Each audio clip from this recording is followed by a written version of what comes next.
What's up, everybody, and welcome to another episode of Blood on the Razor Wire TV, where we bring it to you real and we bring it to you raw. Hit that subscribe button, hit the like button, share the video, and definitely leave a comment. Later this week, we'll be putting out more interviews, so stay tuned. Today's a day I'm going to answer a question that a lot of people have asked me. They said, Chad, could you talk about your worst day in federal prison? So, some of you might think that my worst day in prison was the day that I got stabbed, right? Or you might think it's the day when I seen somebody murdered or I seen some vicious violence. But no, those aren't the worst days. The worst day was the day when I felt like God was looking down at me from a cloud and laughing at me. It was almost like I could see him. I was laying on the ground after a vicious assault happened on the yard, and I'm just looking up at the clouds. I feel like God's there laughing at me. So today I'm just going to read a portion of the book, man, and we're going to talk about that worst day, so that you can better understand it and why. But that worst day is the day when you realize that this is it. This is really your life. This is from chapter 15 of my book, Blood on the Razor Wire.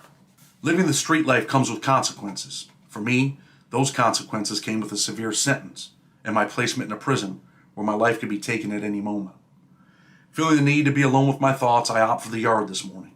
Mornings are the one time where there is peace here at Big Sandy. As most of the convicts are required to be at their jobs. Being new, no job assignment has been made for me. And with a 40-year prison term, a job is the last thing that I want. Guys in here work 8 hours a day, 5 days a week for about $20 a month on average. For some convicts, jobs pass the day. I would rather pass my day playing handball and walking the track. My hope is that today will be better than yesterday. Some of my uneasy tension has become a bit suppressed with the realization that this is my life. Every morsel of Big Sandy is part of my life now. From the violence to the razor wire, it is all part of me. I earned it according to my federal sentencing judge. 40 years in Big Sandy was sufficient for my nonviolent drug conviction. Some days I feel like I don't give a fuck about anything. It is usually the days when I replay my sentencing day. The day when my mother disappeared and left me wondering if I would ever see her again. Reality is, I have to be here. Making the best of it is the only option. There are many people on the yard today than usual. My peaceful walk alone with my thoughts fade quickly, as I easily recognize that there is tension on the yard. The tension is so thick you can cut through it with a knife. Already my prison instincts are coming to fruition. One of the most important tools I have learned within the first few days of being here is that I must be observant. Being able to recognize everything going on around me is one key to surviving in this hellhole. Scanning the yard like a hawk soaring over an open field, looking for prey, I notice Mexican prisoners forming small groups all around the yard. This world I now live in is a dog-eat-dog world filled with lions and hyenas, with very few zebras. Deep discussions are being had between the shot caller for the Serranos and some of his soldiers.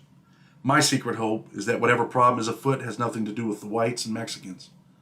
There are about 20 white convicts on the yard, including me, compared to at least 75 Mexicans. We would get slaughtered. Thinking back to what Adam told me about the Serranos, I know every one of them is likely armed with a shank.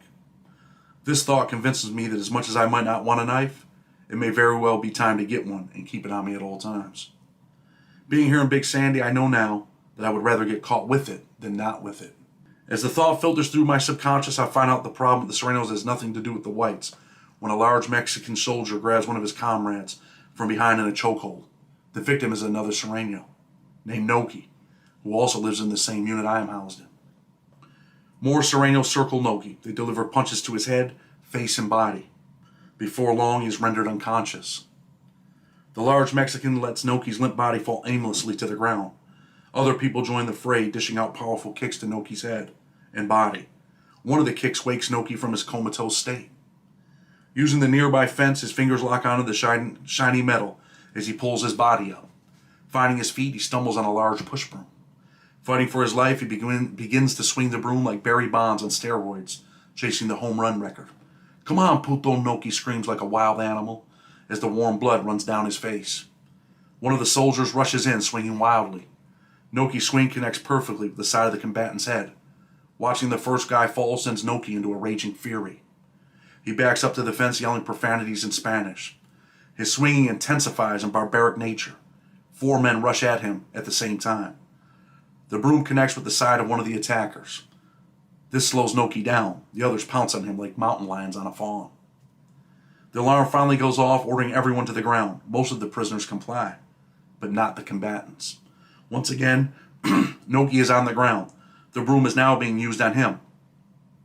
Both Spanish and English are blaring out of the speaker, ordering all prisoners to the ground, when the first gunshot rings out, warning the soldiers that live rounds will be coming if the brutal assault does not cease. Bang, bang!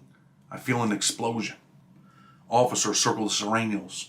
Small black balls sail through the air, hitting everyone in the vicinity. One man screams. I look up, shielding my eyes. I think he is shot. But no. Concussion grenades are being deployed to break up the melee. Another one explodes and I cover my head with my arms. Warning shots ring out again from the guard towers. Officers enter the gladiator pit, tackling the men to the ground with no remorse. I envision some old clips of the 1970s Pittsburgh Steelers defense. One man is picked up and body slammed. Another grenade comes flying down from the guard tower. It explodes in the air, sending little black balls everywhere.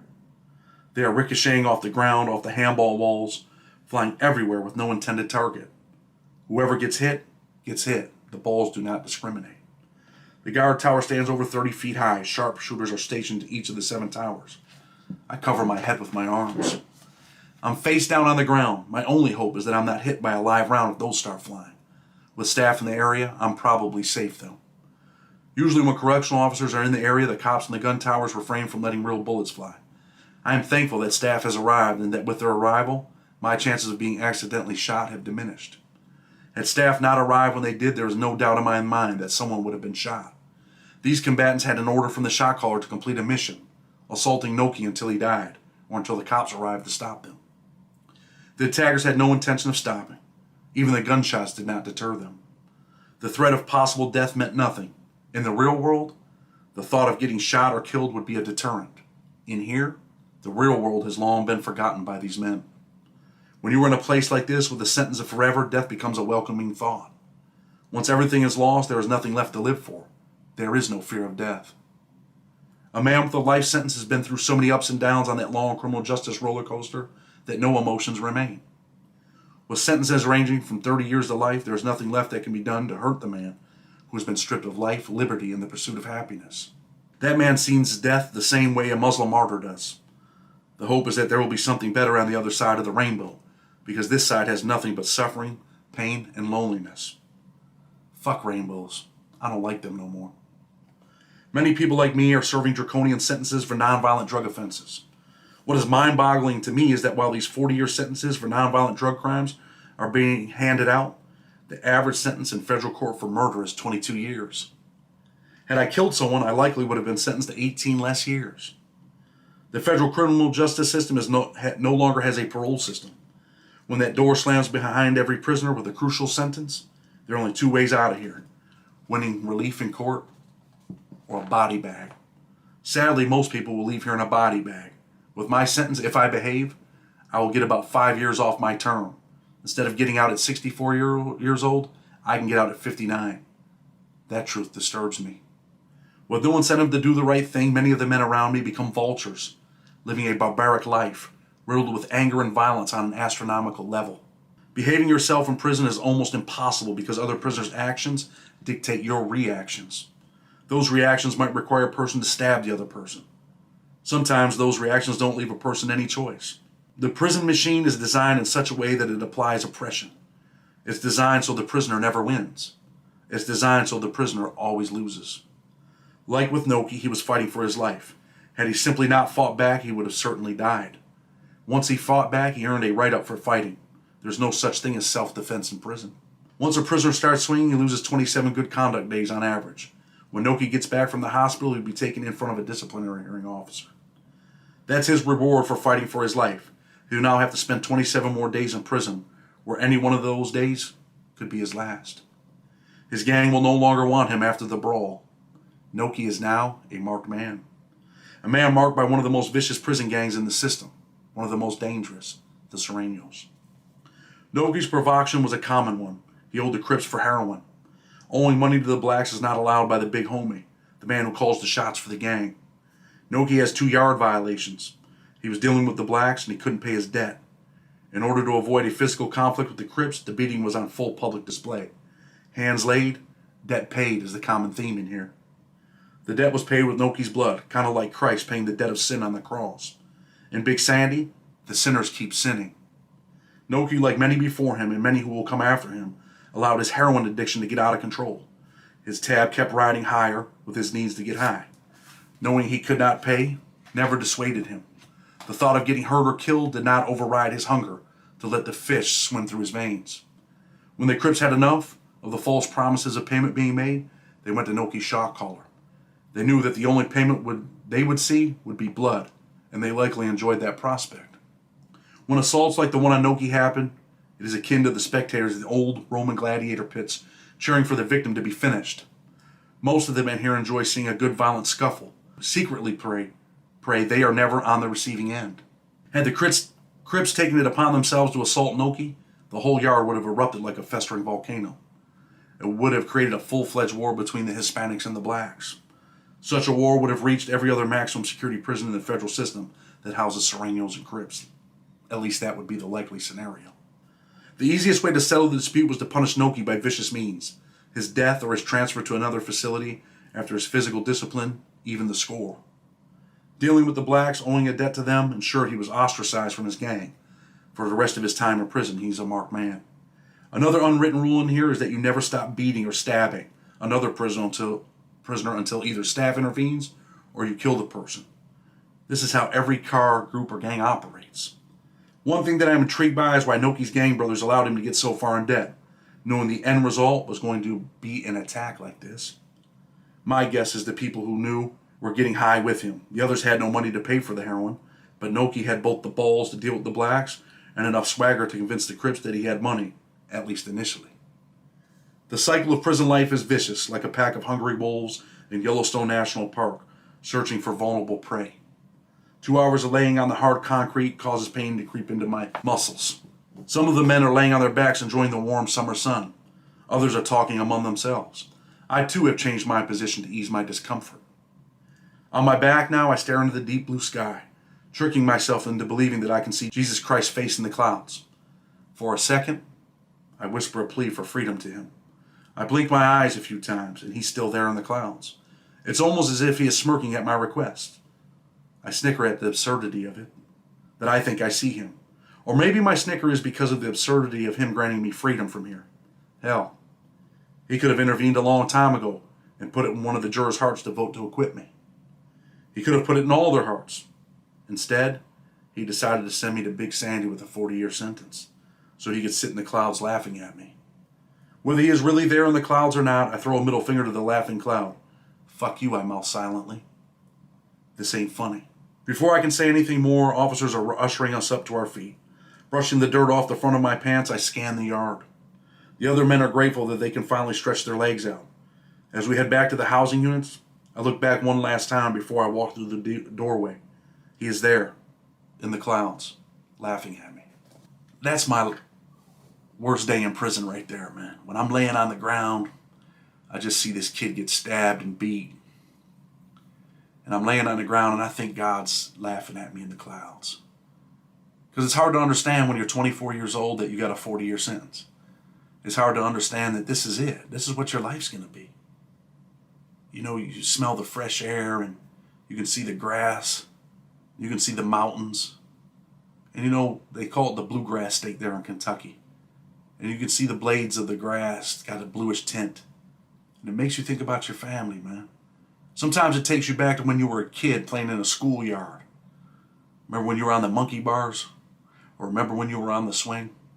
It's the small things that matter, man. It's the small things that count. And you start to think about them. And then you realize that those things are forever gone. You know, the family picnics and, you know, meeting women or driving around in a car or simple things like going into a store and buying something to eat. They're forever gone. Those are the consequences of bad choices, man. Bad choices will have you laying on a yard looking at the clouds and thinking that God is laughing at you, man. And you know, I was in a daze, man, when I was laying out there. Because I was thinking, like, wow, this is my life. And in the book, I talk about whether he's there or not, but you know what?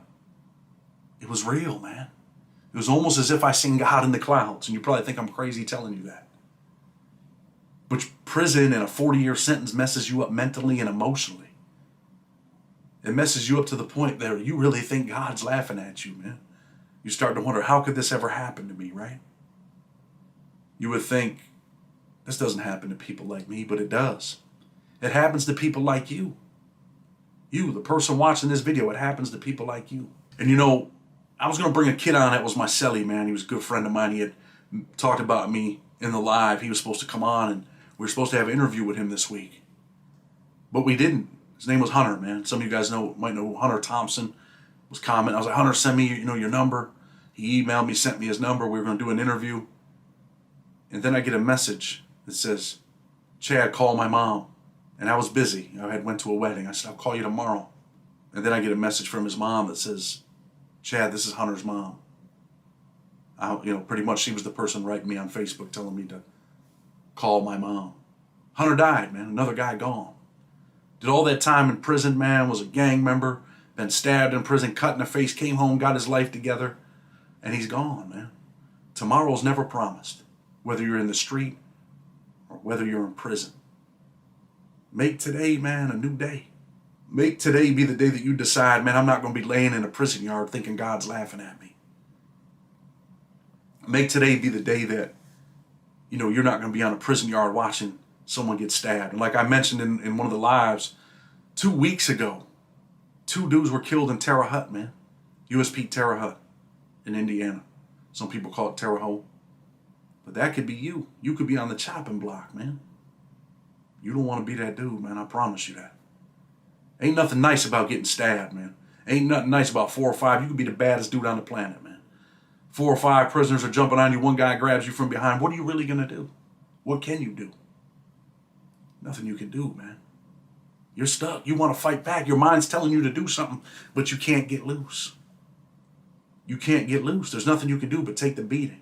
Could you imagine what it was like when Noki was laying on the ground getting kicked in the head? And I mean that. That dude was getting kicked in the head. They were kicking this dude in the head like a soccer ball. I'll tell you what, man. I've seen some dudes brutally assaulted, man. I've seen some of the worst beatings you could ever imagine. Because there's no remorse in prison.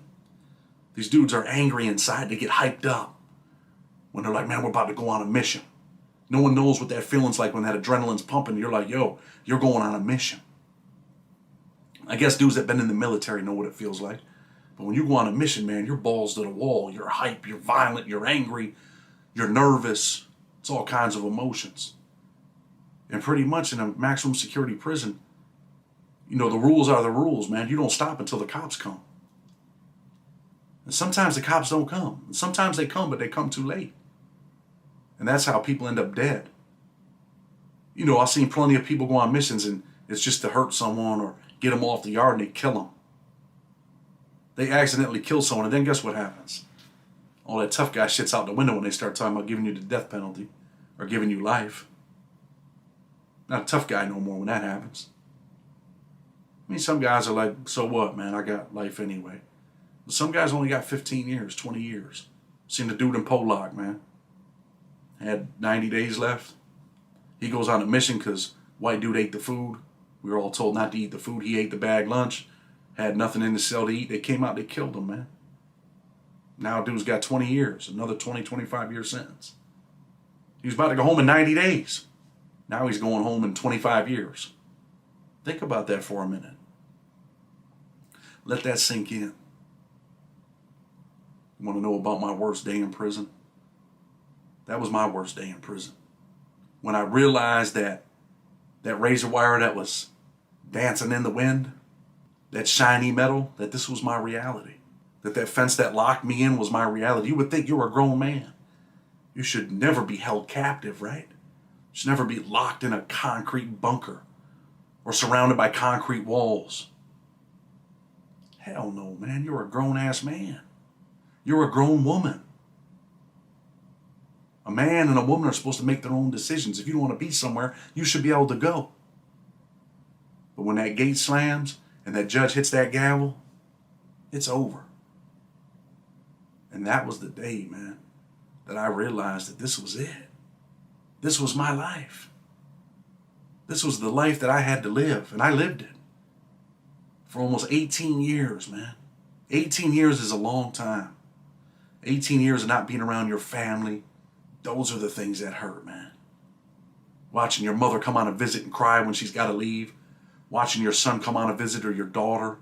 They're 7 or 8 years old and they start crying because they want daddy to come home with them, or their mother. It happens to women too, man. When I was in FMC Lexington, I used to walk the yard. They had the women's camp right next door. And the crazy shit is this. They used to have outside visits, and you'd hear these little kids, "Come on, mommy." They'd be playing with their kids laughing and playing. And I'd be circling the yard listening to that, knowing that in a couple hours, that little 7 or 8-year-old girl had to go home without her mom. You want to talk about real? You want to talk about raw? You want to talk about prison content? That's prison content. You not being a father. You not being able to be a mother. That's real. That's raw. Blood on the Razor Wire TV. Until tomorrow, we're out.